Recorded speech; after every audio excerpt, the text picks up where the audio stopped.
The energy of cooking to me is about having a connection to your food, whether it be growing it, or supporting a local farmer, or doing the best you can by going to a natural grocery store and really feeling the energy and the magic of food.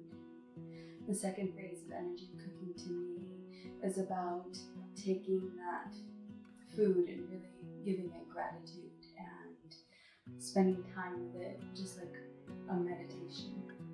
And it's a slow process, and you put the energy of love into your food as you're cooking.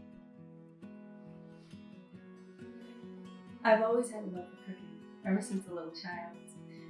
During the holiday season, everyone would come over to our house and bring the meals that they had made, or just started prepping in the kitchen. Everybody was involved in the peeling of the potatoes or the chopping of vegetables, from cutting the turkey. And it was just such a magical experience to me that has always been with me. And what really got me is when I would watch my grandmother take those leftovers and make soup. And it wasn't just any soup, it just felt like magic. How can all of these ingredients that were once one thing become something else entirely? And I was hooked. I always thought that wouldn't it be amazing if I could make soup magic as well. I decided that because I was having such a hard time with food, that I wanted to share what I had learned about food sensitivities with others. This passion to share it with others has always been in my heart, and I've always wanted the opportunity to share what I have learned about cooking and how it can make you feel amazing. But it never really presented itself until recently. I've always been exploring new recipes or trying new ideas of sharing my love and passion with others, but nothing clicked until COVID. And being locked inside made you really think, well, what can I do with my life right now? And I started thinking about all the wonderful foods that I can cook from scratch, and started wanting to share that with others, and teaching them how just 3 beans with a little seasoning, a little oil, a little water, and some love could taste like the most amazing soup.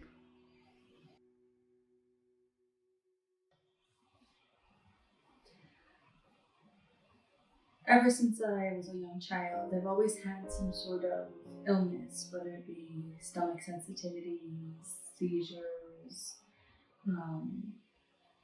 falling down, and, spraining my ankles, or not being able to fully grip things and dropping them. And I would always hear from my family, oh, that's just silly, Heather. And so I accepted that as my reality. And it wasn't until I started traveling the country and doing trade shows. I was living out of an RV and was buying more packaged foods or eating out because it was easier, because we were always on the go. And it was one night when we had come back from the restaurant, and I just started breaking out in hives, and my whole jaw started to really hurt, and my head was hurting, and I had a meltdown. I didn't realize what was going on at the time, but it was that moment when I realized I no longer could accept all of these illnesses and all these pains that I was feeling as my own reality. So I started digging deeper, and I started doing research, and I found out that gluten could cause a lot of the symptoms that I was having. And so I removed wheat, and it was better, but still not good. So I started taking other things such as soda, and that really improved. And I started looking into, well, what is in soda? And I started reading the ingredients, and my eye, for some reason, it caught corn syrup. And I was like, that seemed like something that I should research. And I did a little more digging, and I found out that a lot of people actually have sensitivities to corn and corn byproducts. And I decided, just like with the wheat, to eliminate it. And that was actually hard. You know, believe it or not, corn is in everything.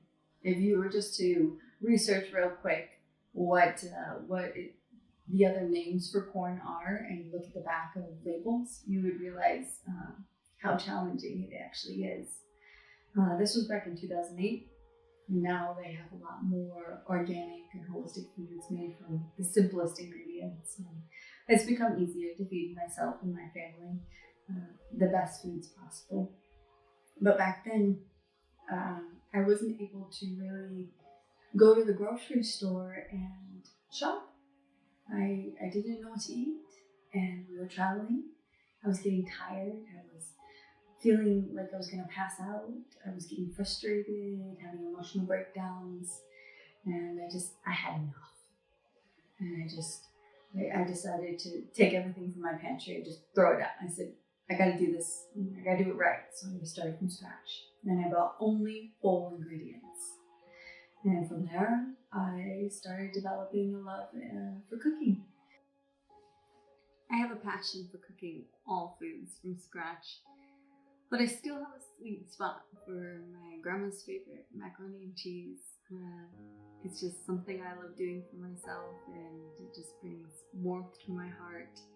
It's just a little bit different as I use some alternative ingredients and farm fresh cheese, but it still tastes like it's made with love.